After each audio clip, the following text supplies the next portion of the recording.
What's going on, Drinking Buddies? Brand new podcast coming right at you. But you know what we got to do first? We got to talk about those things that generate a little revenue for the podcast.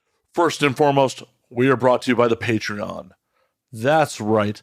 Patreon.com/MattSlayer. Home to the whole video back catalog. Exclusive uncensored video content. You get the video content a week early. In addition to that, you get ad-free audio, some of my other musings, art, and other shenanigans. You can support the show for as little as $3 a month. That's less than the cost of a beer. So do me a solid, Drinking Buddies. Come support us at patreon.com/MattSlayer. We are also brought to you by our merch store at ANWD.net/merch. That's right. I don't plug this enough, but there is a merch store. Just added this week is a brand new shirt, which is hilarious to me because it is a real screen cap. You should check that out. But pick up some merch, pick up some wares. I'm always open to merch ideas and suggestions too, so drop me a DM, drop me a line, and see what we can make. And once again, that is at ANWD.net/merch. Last but not least, the easiest way you can support this show, absolutely, is twofold. One, tell people about it. Tell your friends and share social media posts. Just let people know what's up. Signal boost. It's really that easy. The other way, which costs you absolutely nothing, is go to youtube.com/andnowwedrink and subscribe. Feed the algorithm. Show it to more people. This is a special episode. This was recorded in Tokyo. My guest this week is the legendary investigative journalist Jake Adelstein. You may know him as a character from HBO's Tokyo Vice, but believe it or not, he's a real person. The show is just a dramatization of his real life. So we talk about the yakuza, sex work in Japan. This was a fun episode. I'm bummed that we only got an hour to do this. Jake also tells me a bit about his new podcast that is available now. It is called The Evaporated. It's available wherever you get podcasts. You should definitely check it out. It's awesome, especially if you're into true crime. Sit back, relax, pop a cold one, and enjoy this very unique episode of And Now We Drink. When aliens come to take over, they look at us like we're out of our minds now. We're gonna galactic makeover, and now we're thinking that they just might be right. I cannot wait for this whole world to end. I'm gonna break out the bottle with my friends. I think they'll tell the best stories when we're gone. And now we drink. Okay, so because ill prepared, we have one of Japan's finest juice box sakes, onigoroshi, which literally means demon killer. Oh, God. This is one of the only things that they sold in the 7-Eleven and the convenience store in the Tokyo Metropolitan Police Department. So I was on the night shift. It was like, well, you didn't pack anything. You had a choice of one cup of zeki, or maybe onigoroshi, or maybe some of that like umeshu over there. Sometimes we'd stock the. Does it have like an actual ume in it? Yeah, it does. That's a sign of super quality. So, plum blossom, not plum blossom, Japanese plums. You want? Yeah, I probably need some ice for that. No, we probably need ice for a lot of this. All right, I guess, you do the intro, or? Intro? What are you talking about, Jake? So we are here in Tokyo. Would you like to try some Japanese booze? I'll trade. Sure. Would you like some bourbon? I would love some. All right. So we have a whole audience here tonight in Tokyo. First and foremost, I keep my promises. Oh, thank you very much. Lovely. Nice pair of socks. I said on Twitter I was going to get Jake a pair of matching socks. I did so. It's good, actually. I actually have many matching socks these days, but it's always nice to have one. For you, we're going to give you onigoroshi, one of the finest 100 yen sakes you can find in this country. So at current exchange rate, that is roughly 77 cents. Yes. I'm going to try and puncture this juice thing. I'm not even drunk, actually, and I'm still having trouble doing that because I don't have my glasses on. Here you are, sir. Why, thank you. And I will teach you. You probably already know the Japanese way to say, Cheers. Kampai, yeah. Kampai. Did you know that the homonym for kampai actually means total defeat? It's different kanji, but same thing. Kampai. Kampai. Cheers. Jake, thank you for doing the show, by the way. How could I say no to Sherry? Yeah, I actually want to start off with how this came about. Go dozo. I can't pronounce her name correctly, so I'm sorry. Sherry, who's one of the finest icons of MILF porn in the modern adult entertainment industry, wrote to me and she said, "Hey, my friend Matt Slayer's coming to Tokyo. Would you be doing a podcast for him?" And I said, "I would be delighted." As a fan of her work, and and it seemed so kind of wacky and out of left field. I was like, "Yeah, sure, I'd love to do it." Weirdly enough, at the Daily Beast, Aurora Snow, who is just a delightful human being, who used to be a porn star, moved to my hometown. So we've been writing for the Daily Beast for years, and she moved to Columbia, Missouri. So she's also a good friend, and I don't think I've ever formally interviewed her, but over time, got to learn a lot more about the adult entertainment industry. And then I listened to your show, which was hilarious. Your interview with Ms. Allure was just really, really funny. She's really funny. And she sounds like she's a good cook too. And so I'm looking forward to trying that one of these days, maybe. So I thought, and you were very polite, and you were like, "I can adjust your schedule," and I'm like, I can't give you 2 hours, but I can definitely give you an hour. And thanks for waiting, because over here is Shoko and Amy. We've all been working on this podcast about missing people called The Evaporated, and while we're doing this podcast with you, I assume the booze we have in here will all evaporate. These things happen on this show. It's been known to happen. It's A-okay. I brought the bourbon to share. I wasn't planning to kill a whole bottle. Like, "Hi, Jake, this is the first time meeting me. I'm going to kill a whole bottle of bourbon in front of you." No, after this, I have some concubina duties to fulfill, so I can't get too drunk. Well, we're gonna make it weird off the bat. What kind of whiskey dick do you get? Oh, do you know what whiskey dick in Japanese is? Would anyone like to? I'm sure you know the word, right? It's funyachin. So funya means like weak and limp. This onomatopoeias. Yeah, funya.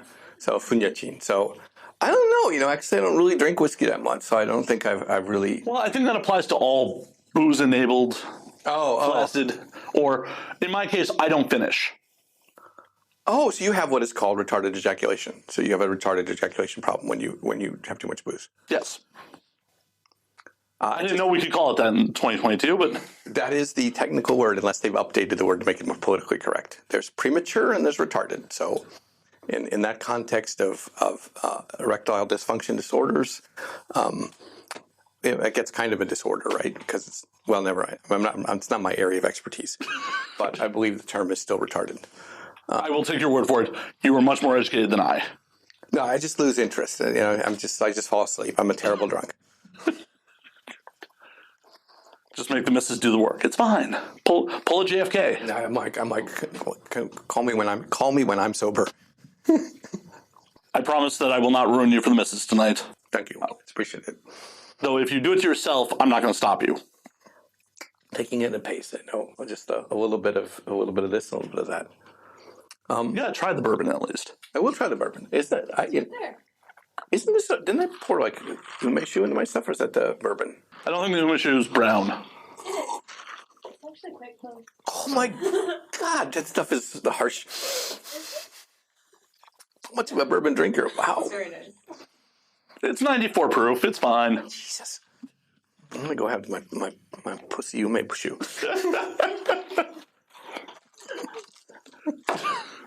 So one of the more slightly serious topics I wanted to pick your brain about was, I interview a lot of sex workers in the U.S. and just the differences between U.S. sex work, Japanese sex work, since I know that is your realm. Oh, it used to be my realm because I don't report on it as much, but the biggest difference is that Japan has a substantially legal sex industry. So except for zoning. I mean, except for zoning law. So it basically works like this: any sexual service that you can provide that can be offered by men and women is legal. So everything that from frottage, from anal sex to a blowjob to cunnilingus to what is that thing? What's it? Opaizuri? Like, I guess that's frottage when you a pearl necklace or whatever that stuff is. Okay. All of that is completely legal, can be advertised, and can be bartered and sold. The only thing that is technically illegal is vaginal penetration. And there are places called soapland in Japan, which when they were changing the laws in Japan to sort of get rid of the overt sexual industry, they said we're not going to give any more license to this for soaplands, which are basically places of prostitution. But the rationale for soapland is this: you're paying money to take a bath. So a woman or a man will bathe you and pleasure you all within the legal limits. But if you go into the next room and you decide that you've fallen in love, then that is free love, GUI, and you just have decided to have sex there. That's legal because the actual sexual intercourse is not included in the price of the bath. So you're paying like 30,000 yen to be luxuriously bathed. Traditionally, the woman or the man was a human sponge, and then you go into the next room, and should you instantly fall in love, which apparently happens quite often in these places, Who would have thought? then that's legal in that context. So that's how the sex industry works here. So sex work is legal, but of course, because Japan is, like many societies, hypocritical, they're also often discriminated against. When the Japanese government was handing out a very small amount of money during the COVID crisis for people who were losing income, they excluded people who were working what they called the night village. So people who were working in the sex industry, some hostesses, they weren't allowed to have any government funds or support because no reason was given. It was just a very arbitrary, like, fuck you to the sex workers. Same in the States. Absolutely same in the States. The SBA cannot hand out loans if you're in adult entertainment at all, even though strip clubs are perfectly legal. So a lot of adult performers made LLCs that were production companies and got their money that way, but they couldn't actually tell the government what they do for a living. Yeah, Japan is very weird about it. I mean, you can see this magazine here, which no one believes me. I just get the articles about the yakuza because all the yakuza fan magazines went out of business. So the only places that are still doing updates on what's happening in the yakuza world, weekly magazine style, are these magazines like this, which of course are mostly sort of sex stuff. Yeah.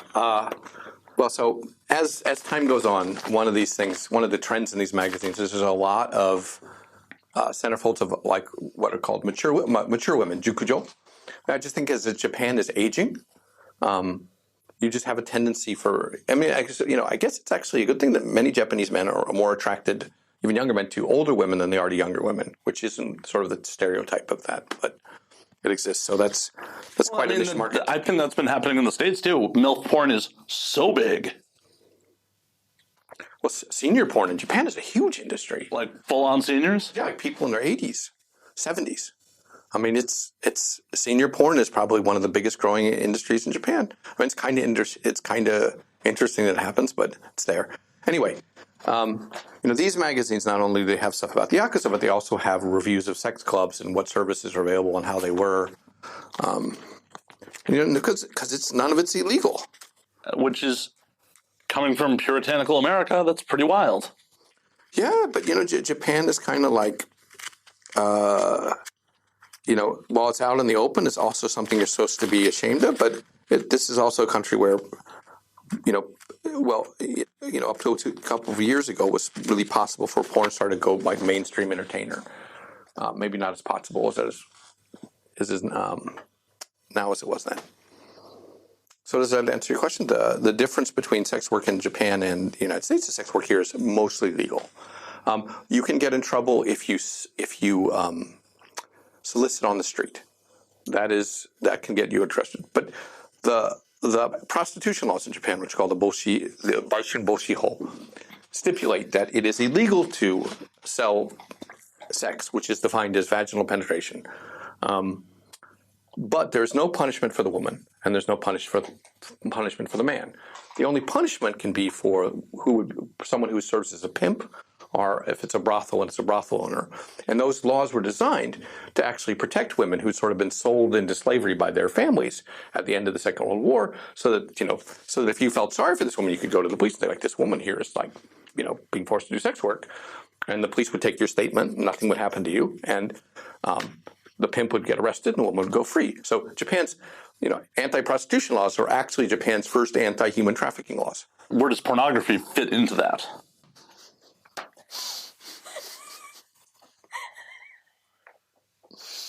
I may have just killed Jake. I'm so sorry. No. Okay, so I'm not giving you CPR, Jake. We just met. So pornography in Japan, there's something called the Adelstein. So there's like this, there's this whole association that, because yes, you can go pay and get a blowjob or have sex or have sex delivered to your house, but God forbid you actually watch unpixelated porn as it is. So that there's this whole giant industry and association, I think it's the Adelstein Kyokai, that goes over every video and determines is it properly fuzzed out? Is it pixelated enough to be acceptable?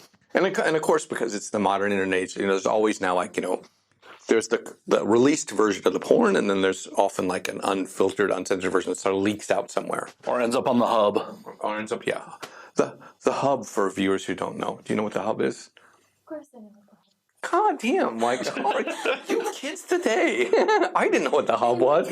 I thought the hub was referring to that really shitty bar in Roppongi where they serve fish and chips. There's 100 of those. No, there's hoodies. Oh yeah, no. Pornhub definitely has merch. Yeah.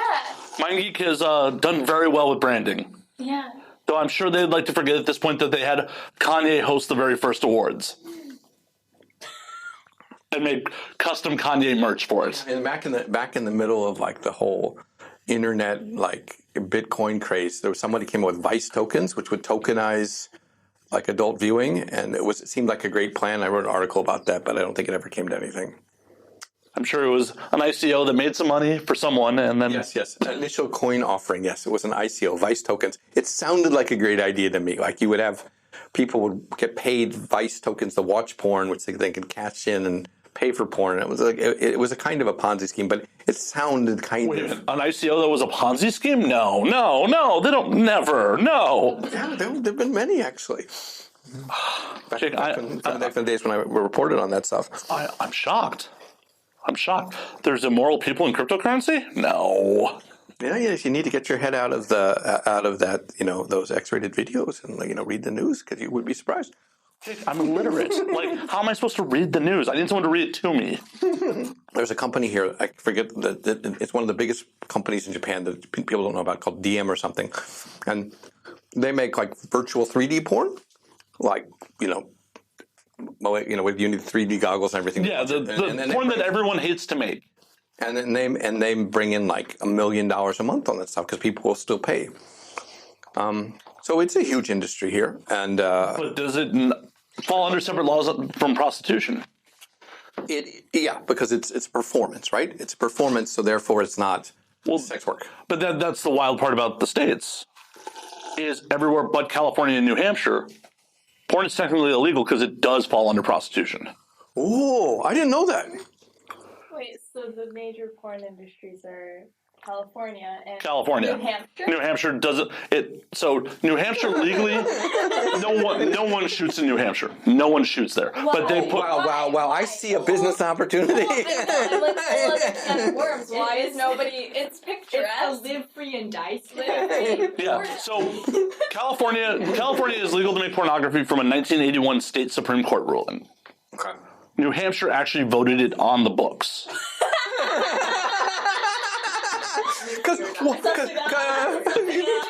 Because what else are you going to do in New Hampshire? Buy booze on Sundays when you live in Massachusetts. They have no taxes, so yeah. It's amazing. It's amazing. We love New But Hampshire. so because of that, Okay. people technically fall under pandering when you're a porn producer in any other state in the nation. It's rarely enforced. Every once in a blue moon, like Central Florida, someone will come down on somebody. Like Nevada has basically said, because of California State Supreme Court ruling, we're effectively legalizing porn, but for a long time, where a lot of the industry is in Vegas now, they just kind of look the other way. So it's not very common to come down on porn. No, it is not. No, they really come down hard on some porn.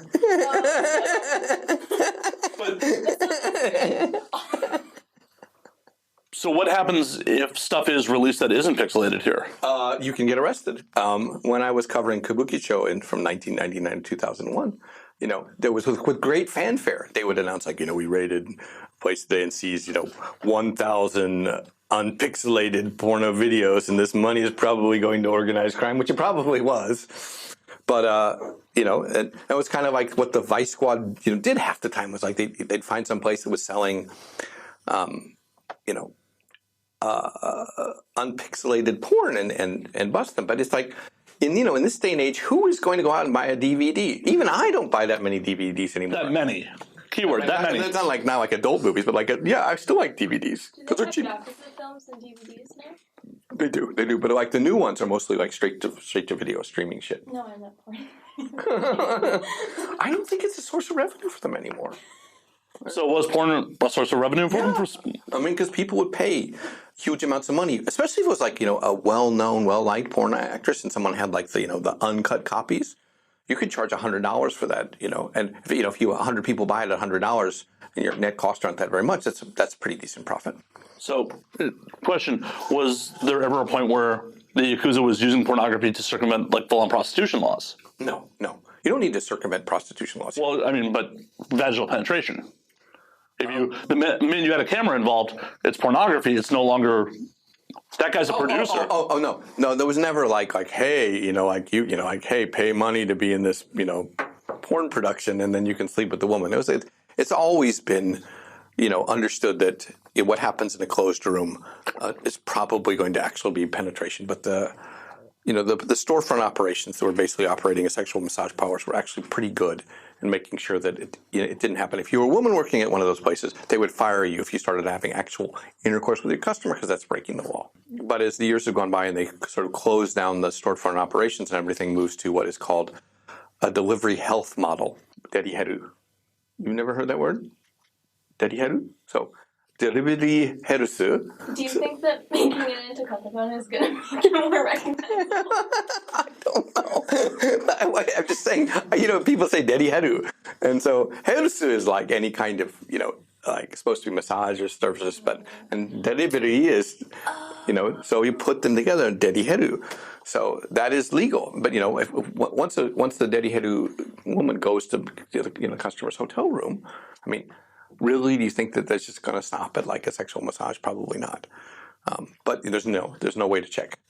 And every now and then, they sort of, I guess someone must go undercover or someone rats them out, and then they make an arrest.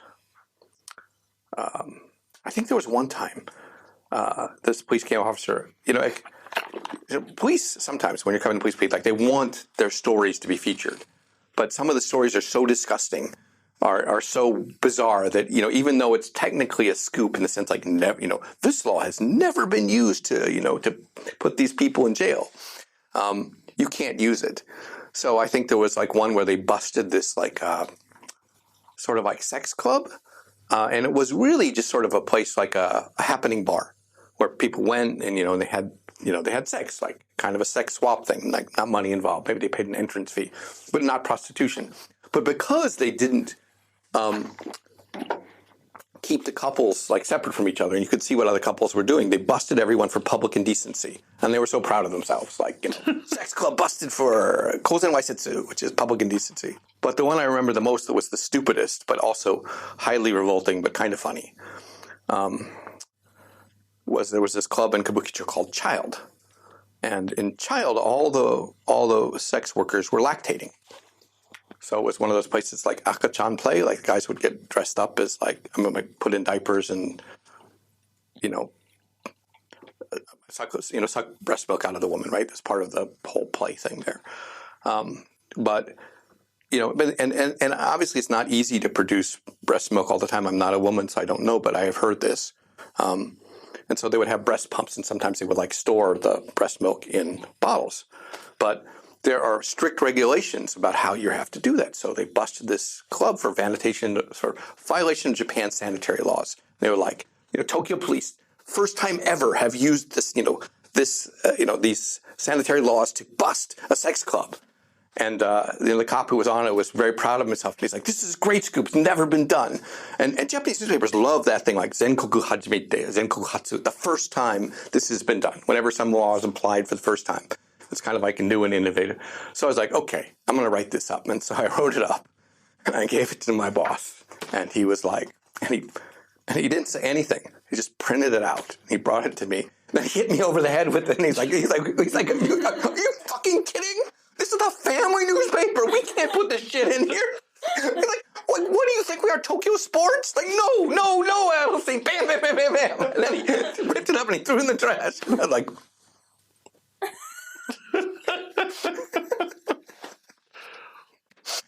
whoops. one of my greatest scoops. It was never printed. Well, thank you for telling my audience about it now. That is really goddamn ridiculous. Like, did the place eventually reopen? I'm sure it reopened. It's a very minor crime. I don't think anybody went to jail. I mean, I think they arrested him, held him for a couple of days. They confessed, yes, we did not properly store the breast milk, and from now on we will. And yes. Where do you think your life would have been if you were known as Jake Adelstein, the guy who wrote the breast milk?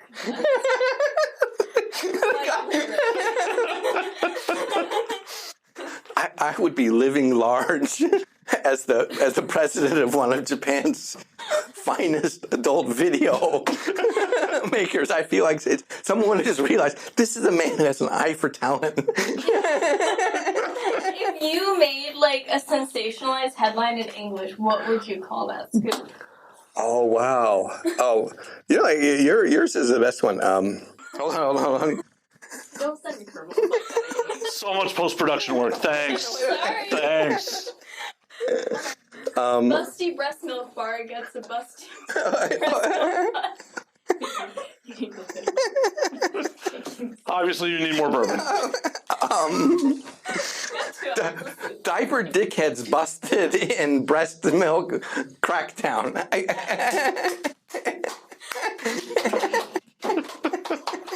May I have some bourbon, by the way? Absolutely. I feel like I need to drink more for this.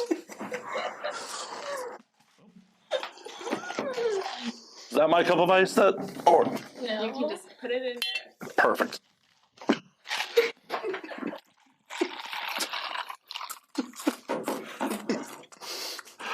Oh man. On another subject. This is another one of my Mabaroshi no scoops. So, in Japan, these kind of like swingers bars are called happening bars because something's always happening. So,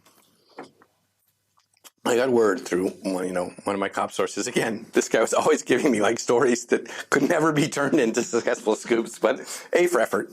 They're like, we're going to bust this happening bar, and it's going to be a big story because there's a famous wrestler who's going to be there. And I'm like, and I don't know anything about wrestling. And I'm so who is the wrestler? And why are you going to bust him? And he says, well, because he's giving a sex seminar where he's actually going to have sex with the customers. Just public indecency. And I'm so what's the wrestler's name? And they say his name is Choco Ball Mukai. And I'm like, Choco Ball? Because like there are these little chocolate balls. Have you ever had them?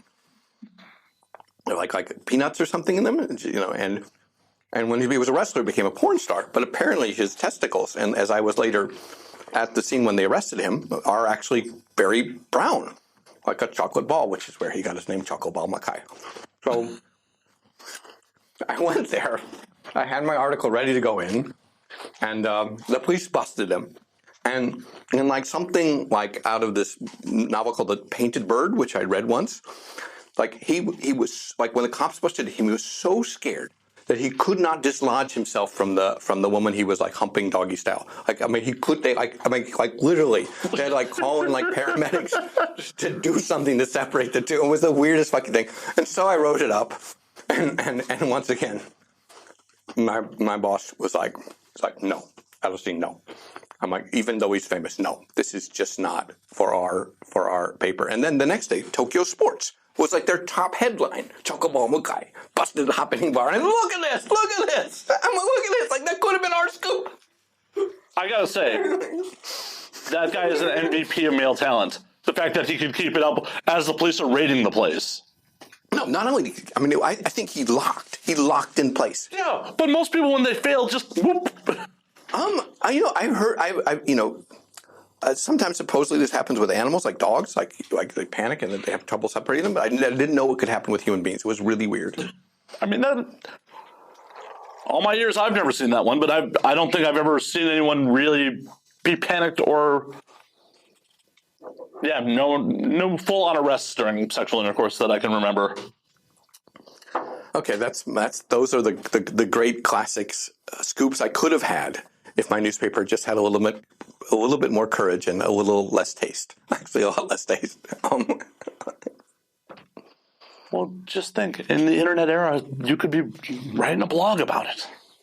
Well, I mean, you have to wonder, what is the point of busting people for uncensored pornography in an age where it's so readily available? I mean, even in Japan, they can't censor it out, they can't filter it out. Yeah, there's any website, any of numerous websites, and you can get unfiltered Japanese porn if you feel like, you want to see both the genitals and the octopus.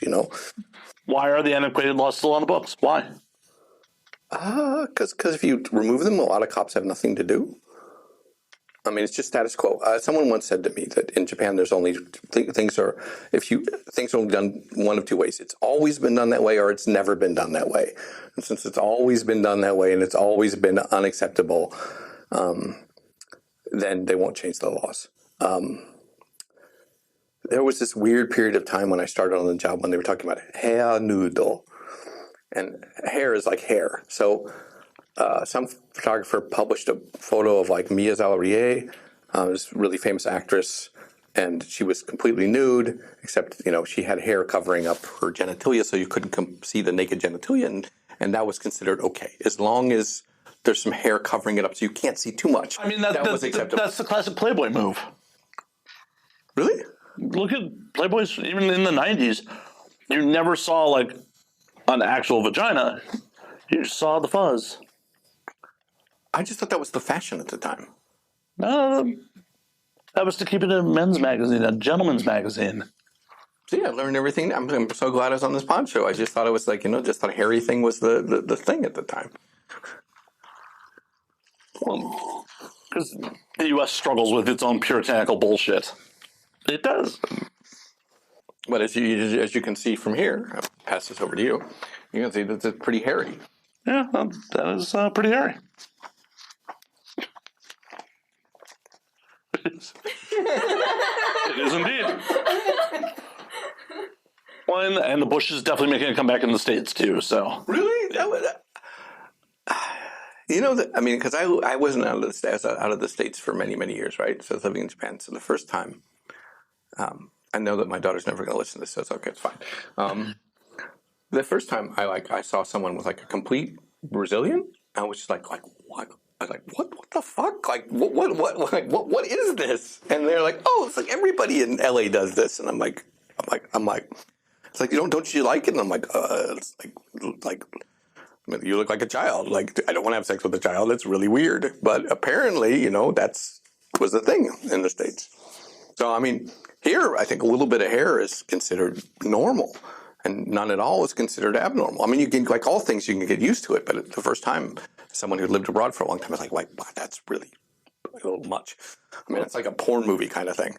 Well, and hoping that the wife never listens to this, can you lead it? Ex-wife. Oh, ex-wife. Okay. Can you lead us into the story of how you encountered said vagina? No, I can't, because she's a really good friend. Absolutely not. Absolutely not. Is she ashamed? You don't have to tell us who it was. No, I'm not going to tell. All I can say is a really good friend, and weirdly enough, like when I was in college, we ran into each other at a Mr. Donuts here in Tokyo, and then we stayed in touch. And then years go by, and one thing's lead to another, and I think it was in Las Vegas. I was surprised. And obviously, what happened in Vegas didn't stay in Vegas. No, because the relationship continued for a while. Nothing stays in Vegas, right? I mean, the only thing that stays in Vegas is the people who screw up and are buried somewhere. That's about it. And they keep finding them in Lake Mead. Oh yeah. As it dries out. Yeah, they just keep finding bodies. It's like the past, like emerging like a ghost. Yeah, I mean, why spend the effort to actually bury someone when you can just tie weights to them and throw them in the lake? I heard this really gross story about how actually most bodies, if you tie weights to them and you throw them out of the river, they will float up. The ability of the human body to fill up with air and gas as it putrefies is amazing. It was for this podcast. I read this book called "The Corpse Knows," and he was talking on and like sort of like this chapter about like bodies float up, man. You can weigh them down, they'll float up. And he said I could tell you exactly how much weight you have to use to keep a body from floating up, but I'm not going to. And I was like, oh, come on, that's such a tease, Dr. Wayno. Come on. Well, I could tell you, but I'm not. Oh, come on. I would like to know. Right. I was always told that you had to dismember them, and that helps with not floating up. That reminds me of the famous Inogashira Koen thing where somebody like diced up a body and put it in little white plastic bags and threw them in this like park where they floated up next to the swan boats. And I don't think they ever really identified the body. That was like 1993 or something. I think that's one of the most famous unsolved dismembering corpse cases here. That's a very common way to dispose of a corpse here because it's not easy to find places to bury people, like the narrow land space. Yeah, not a lot of green space, and I'm sure someone would notice if you're in one of Tokyo's like tiny parks digging up a hole. I have been told also that it's very hard to bury a body in the mountains because the ground is very hard. Bury them deep enough that an animal won't dig them up. So, separating and burning is probably the preferred way to do it. Is that how the yakuza normally does it, or? I think that the most successful serial killers that I know of, Sekinigen and his wife Hiroko, they would poison their victims, usually by giving them like a sports drink, like a stamina drink, and then they would take the bodies and cleave off the meat and feed it to the animals in their pet shops. Then they would pulverize the bones and burn them, and they were pretty successful. But occasionally they would make a mistake, like forgetting to like leave a lighter behind or a piece of tooth or something. But yeah, that seems to be the easiest way to do it. You have to separate the meat from the bones, then pulverize the bones, and then burn everything. And it's pretty hard to find the body once you do that. Om Shinrikyo, this crazy killer cult that spread poison nerve gas on the subways in 1995. They built a giant microwave and they literally fried someone to death, left nothing behind. Wow. Much? No, not at all. Not at all. But I'm going to kind of segue into the podcast you're doing about people disappearing. Like, so, I think even before the pandemic, Josh Dean over at Campside Media, who's a great guy, a really good journalist, came to me and my best friend Mari Yamamoto, who is an actress and also a writer, and said like, "Hey, we would love to do this, something in Japan." And we realized that there are challenges because you can't subtitle a podcast. And I was thinking, yeah, that's right, you can't subtitle a podcast. You definitely can. You just have to put it on YouTube. Yeah. Well. This isn't really. I mean, maybe there's going to be a YouTube version, but not. We didn't take any video. No, but you can just put the audiogram on YouTube with subtitles. Yeah, okay, that's true. But generally speaking, right, this is Japan. So all the interviews are going to be in Japanese. And so, this phenomenon of people disappearing in Japan has been brought up again and again. In a country that, is so orderly, you just don't imagine that 80,000 people are reported missing every year. That seems like a high number. And of course, it's true that a lot of those people are later recovered. But it's also true at the same time because the Japanese police are so reluctant to do actual work And the barriers are so high as to who can report someone missing that the number is probably 3 times that. So it's kind of a fascinating phenomenon because there's no one answer. There's all these different reasons that people go missing. And a lot of people go missing on purpose, right? They want to restart their life. And this being Japan, there are manuals that will tell you how to do it. You know, here's a pop quiz for you. You won't know the answer because it's really an unfair quiz. But Try me. okay, the six things you need to identify yourself in Japan, forms of identification: family registry, local registration, your personal seal, a registration of your personal seal, your driver's license, and your insurance card. What is something that 5 of these items have in common? Easily forged. No, it's that all 5 of them have no photos attached. Easily forged. Yeah, easily forged. Not so easily forged, but since there's no photo ID, it's hard to immediately know. You know, are you This is dealing a with forgery. Yeah, and that offers a wonderful opportunity to become someone else. And there are people that take advantage of that.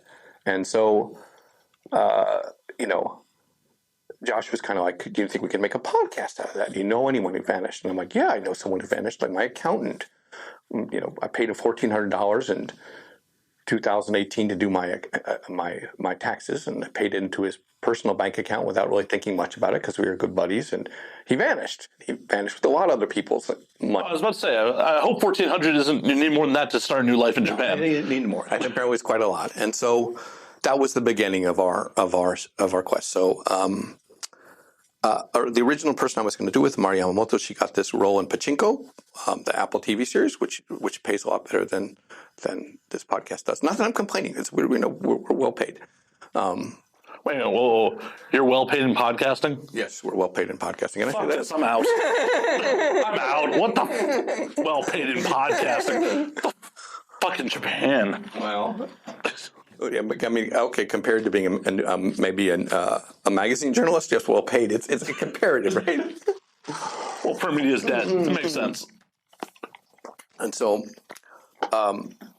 Shoko, you know, had just moved back to Vermont, and she's like one of the few people I knew who had journalism experience. She was bilingual. She's charming. She's intelligent. I know that she's secretly a hard worker. And I'm like, she just got back to Vermont, like literally the day she got back. So I'm calculating the time, and I'm like, it's probably like 3 a.m. her time. And I'm like, hey, Shoko, like I know you just moved back, but there's this great podcast that Sony is going to be doing, and there's money for it. It's a good salary, and you know you'll never have an opportunity like this. I know you just moved back. Would you consider coming back to Japan and working on this thing? And to my surprise, she said yes. And it turns out that, she can't really talk about all the details, that her family was once on the run and, like, left her home state and moved to Tottori Prefecture, which is kind of, you know, sort of the Vermont of Japan. Is that a way to, can I call it the Vermont of Japan? Am I overstepping my boundaries? Our sister cities. Oh. So it's known for cheddar and maple syrup? Precisely. Yeah, the best cheddar and maple syrup in Japan. But no, it's a famous for this comic book author Mizuki Shigeru, who wrote about, you know, creatures and ghosts and demons that would make people disappear in the middle of the night. And so in this podcast, we have gone after my accountant and tried to figure out why he disappeared and the circumstance surrounding his disappearance. And you know, as long as we're doing, we've also followed other people who vanished and looked at the whole infrastructure that allows people to disappear as well, and some very strange cases of people being kidnapped. Many of them off the coast of Niigata, but I don't want to give that away. But, you know, this is a strange country. Strange things happen here. I mean, it's very peaceful, but when people vanish, I mean, sometimes you're like, is this even real? What's the percentage of violence versus people wanting to just disappear? Wow. I don't think we have no conception of how much of it is violence. I just don't think we know. I can give you, I'd say, most recently, 17,000 of the 80,000 people in the year who went disappearing were dementia, so they wander off. there was another figure that said, that was the 2021 figures. There was about 16,000 of those people are teenagers, often young girls. There's a huge number of people who commit suicide, at least 3,000 to 5,000 of those people. There are other people who probably are professional criminals who just don't want to get caught and take a new identity. They get married or they get adopted and change their name so that their past crimes can't come back to haunt them. So how often of the people that do commit suicide do people steal their identities? That I don't know. It would be relatively. I think when someone commits. If someone commits suicide and they don't have any ID when they're found, it's probably pretty easy to steal their identity. I never really thought about that. There's a lot of people that kill themselves and have nothing on them. So we talk to people who work at hotels, and sadly, it's very common for. It's unusually common for people. We know you all hear about the suicide forest, right? I mean, that's far. It's a pain in the ass to go to. But hotels here don't ask for ID. So if you really want to bump yourself off, not that I recommend it, you can check into a hotel and just sign your name and write down a phone number, and there's no checks. And Is that still the case? Because for foreign nationals, you have to present a passport now. yeah, you do, because you're a gaijin. I had to present my passport fucking twice. Yeah, welcome to Japan, sir. If you're Japanese. I remember we were talking to this hoteler, this woman who worked in the hotel business for many years. And, it was almost with like mischievous glee. She was like, oh, yeah, of course you have to present a passport and ID, but not we Japanese. And I was like, well, excuse me, I had no idea. So it was, kind of illuminating. It is fascinating. And also, Japan doesn't like to deal with things that are unpleasant. There's this saying, kusaimo no nifuta, put a lid on something that smells bad. So I asked the National Police Agency, okay, every year you publish the number of people that were found, but I have the dates of let's say 3 years ago, 81,000 people vanished. Can you break down to me how many of those people were found, why they vanished, where they are? And they're like, no, it doesn't work like that. And I'm like, don't you have the data? Couldn't you investigate and tell me? 3 years ago, you had time, right? You could go back, you could match the evidence, and they were basically like, we don't want to. That's awesome. That's the Japanese police. That sort of stuff is wild to me because, I feel like, anecdotally, whenever I encounter people in Japan, it's like, everyone else takes serious pride in everything they do. It seems that way. You could argue they take pride in what they do, and therefore they don't want to fail. So every case you take of someone who is missing, especially if you treat that as a serious, what they call a special missing persons case, where you feel that they may be in danger, or they might harm themselves, or they could be in harm's way, and you don't clear it, that looks bad on your record. And so it's much easier not to do something and not fail than it is to do something and possibly not succeed. That's why Japan has a 99% conviction rate, right? People like, that's amazing, but that actually comes because prosecutors dump 50% of the cases that they get if it's not a slam dunk. And before that even gets to the prosecutors, the police are like, the prosecutors might not take this case because it's not a slam dunk. So, if you end up being indicted in Japan, there's a really good chance that you're probably guilty. But a lot of the reasons that you have that 99% conviction rate is because people fear failure, and they would rather not take on a challenge than risk losing face. Speaking of the crime, with the declining birth rates, what happens with crime? Where is it going? Older people are committing more and more crimes, and a lot of them are committing crimes because you're well taken care of in jail. You get 3 meals a day, shelter, medical facilities. There are, the prisons are full now of old people who have to be taken care of. They're kind of turning into sort of like Japan's second retirement community. So that's kind of surprising. There was a great book written a couple of years called Boso Rojin, which was basically old people out of control, which was a huge book about, how old people are involved in more and more crimes of all natures, including, including sexual crimes, because a lot of as people get older, especially as they get early dementia, that filter or that censor or that things that stops them from doing things that they know are not right sort of fades away. And, that's why it's sort of like runaway, out of control old people. That's wild. Yeah. I mean, in America, we just let them do it. Japan's aging society provides very strange statistics, like the yakuza, right? You have the tattoos, right? But I don't think you have the missing fingers or the criminal history. No, I get asked about it depending on what countries I enter.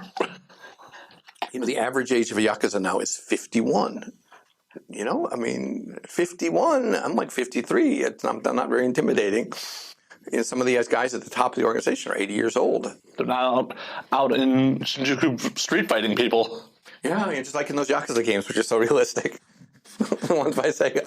Well, that's why they moved the more recent ones back to like the 70s and 80s. Like, oh, hey, these guys were young then. Yeah. I mean, if you tried to do one of those in modern, in modern day Kabukicho would be like, what would be, Kiryu would be like, Kiryu would be like, I gotta go pick up some my liver medicine at the pharmacy behind the Godzilla. Hey, do you know where I can get some adult diapers with my meth? Push your way past 5 or 6 Nigerian guys offering. Yeah. Past a bunch of French tourists, right? Yeah, my first night down went down to Kabukicho because my favorite metal bar in the city's in there. I mean, can you imagine like the 50-year-old guy picking up a bicycle and throwing it at someone? Maybe like a scooter.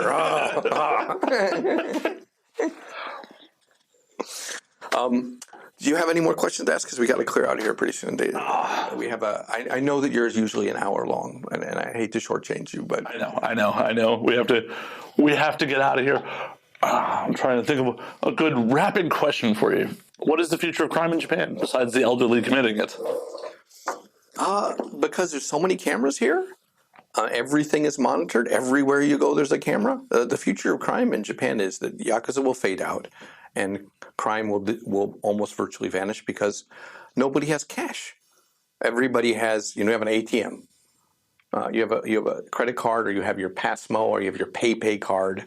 The only way you can get money with that is if you make the person cough up their number that allows them to use it. So petty crime doesn't pay. The kind of crimes like street crime and robbery and theft will become much less. Even though a couple of weeks ago someone stole my wallet out of my gym locker, my bougie gym club, which flew in the face of all these nice things I've been saying in Japan for years. Like, I lost my wallet many times and it came back. And what hurt the most? What hurt the most was, as I put one of those AirTag things, because we learned about this while we were doing the podcast, right? About how it's illegal now to use the AirTags to track people. And I was like, I didn't know you could track people. And I'm like, I'll get one and put it in my wallet. So I put it in my wallet, and I got this notice I was on the treadmill that my wallet was moving. And I was like, rang my wallet, and then it stopped. And so I went to look for it and couldn't really find it. And eventually sort of, got one of the guys at the desk, and we were looking around, and we tracked it to this giant basket of towels. And so I went through all these wet towels, like sweaty towels, and there at the bottom was my AirTag. My wallet had been taken, but they tossed the AirTag in the sweaty towels. And I thought, okay, this isn't the Japan I used to know and love. Someone has stolen my wallet, and to top it off is throwing my AirTag in a bunch of sweaty towels. So that's adding insult to injury. But still, I immediately canceled everything, so they can't have gotten much except for the little cash that was in there. There's not going to be a future for criminal organizations in Japan. Japan's one law away from completely outlawing them and making them unable to do business. Numbers were 80,000 in 2010. Now they're down to 12,000. So as someone who used to cover the Yakuza, if that was my only thing I would write about, I'd be out of a job. But I can't say that I'll miss them. What about the unaffiliated people running shakedown bars and stuff like that? Peanuts, small potatoes. They don't last long. I mean, Japan is tremendously efficient, and with everything going to becoming even more orderly, even vanishing will be very hard. They're introducing a My Number card, which is a card that is your social security number, your ID. You have to have it to get a phone. You have to have it to get an apartment. 49% of the Japanese population has it, and probably in a couple of years when they basically make it impossible for you to get health insurance. Japan does have national health insurance, which is great. Rub it in. Just rub it in. I'm rubbing it in. Thanks, Jack. Thanks. When I die of cancer, think of me. I will think of you, and I think it's too bad that you didn't move to Japan, Matt. Rest in peace. There's my eulogy, folks. Your eulogy. You had the chance. You knew that there was a place where you could, there's always Canada. But I'm uneducated, sir. They don't want me either. Half of Japan is now locked into this system. When the rest of it is, it's going to be very hard to fence things as well, because you'll have to show your My Number card, right, in order to pawn something. And everywhere you go, that card will track you. Every purchase you make, they'll know where you are. It's kind of a China model. So I think the future of Japan is bleak. As a crime reporter, I'm just glad I'm that it's 20 years away. This is going to fade, so I can still live off the remains of a criminal empire writing about that stuff, but it won't last long. You don't think they'll figure out something new? Not really. Don't you? I've got friends who work in the FBI's organized crime unit, and basically they're always hurting for something to do. How many countries have there's Mexico, but in the United States, how many really big organized crime groups are there that have influence? Maybe they've got handling waste disposal or something, because the world is too secure, too easily monitored, too many cameras, too many ways to track people. Even cryptocurrency has become quite trackable. Everyone thought that Bitcoin was untraceable, and it turns out to be the most traceable of all. Right. Talk to Tigran Gambarian, the blockchain wizard. Anyway, before you go, I'm going to sign this copy of Tokyo Vice to you because it's such an egotistical asshole thing to do. But why not? Why not? We'll get it. You're signing it on camera. And while you're doing that, Jake, yes, why don't you tell the audience where they can find you? Oh, that is so nice of you. I will try and sneak in a plug for you or your show somewhere along the line, somewhere when I have a chance. Well, I hope you'll promote this when it comes out. I will. I will. He's on camera, folks. He is on camera fucking saying that. And I am sure that Sony Music Entertainment will love it. The fuck did you do? What, are you going to cease and desist from Sony? Another one? No, the world is full of darkness and things. And this program, The Evaporated, is also focusing on, given the choices of killing yourself or escaping. To escape is probably the courageous thing to do. So there is a positive message in all of this. You can find The Evaporated, Gone with the Gods, Kamikakushi, everywhere and anywhere you listen to your podcast, on Spotify, on Apple, on Audible. And if you really feel like listening to them anytime, all the time, go to getthebinge.com or whatever that thing is and, subscribe. And where can they find you personally on the socials? Oh, on the socials, you can find me on Instagram at Tokyo Vice, the name of my first book. You can find me on Twitter with the difficult to find at Jake Adelstein. And maybe there will be some kind of Twitter feed for this thing along the way. So if you want to find me on social, that's where you can find me. Please don't find me on Facebook because I will ignore you. Wow. Jake will just ignore you on Facebook. I will. I have too many friends. Oh my God, Jake has too many friends, folks. Too many friends on Facebook. It's please don't friend me. I can't handle any more friends. He's too popular for you. Do not look him up on Facebook. It's just such a pain in the ass to deal with that stuff. I understand, Mr. Popularity. Thank you for taking your time, bringing me to your fancy social club to do this podcast. I did give you the finest booze. I killed it. And as always, you can find me at Matt_Slayer on Twitter, Matt Slayer on Instagram, Matt F. Slayer on Facebook, because I will respond to my fan Facebook page, twitch.tv/Matt F. Slayer, the Patreon, home to the exclusive content and the uncensored content. Sorry, no nudity in this one, folks. At patreon.com/Matt Slayer. We're supposed to have nudity on this one? Do you want me to just hold up the magazine again? It can happen. I I don't think Sony's going to appreciate you getting naked for me, Jake. Yeah, I guess that's true. I don't think anyone would appreciate that. I appreciate the scoop. I don't care about the mail form. Thank you for having us on your show. My pleasure. My pleasure. And you can always find the podcast at And Now We Drink on Twitter and Now We Drink _ on Instagram. And until next week, drink up, motherfuckers. Come by.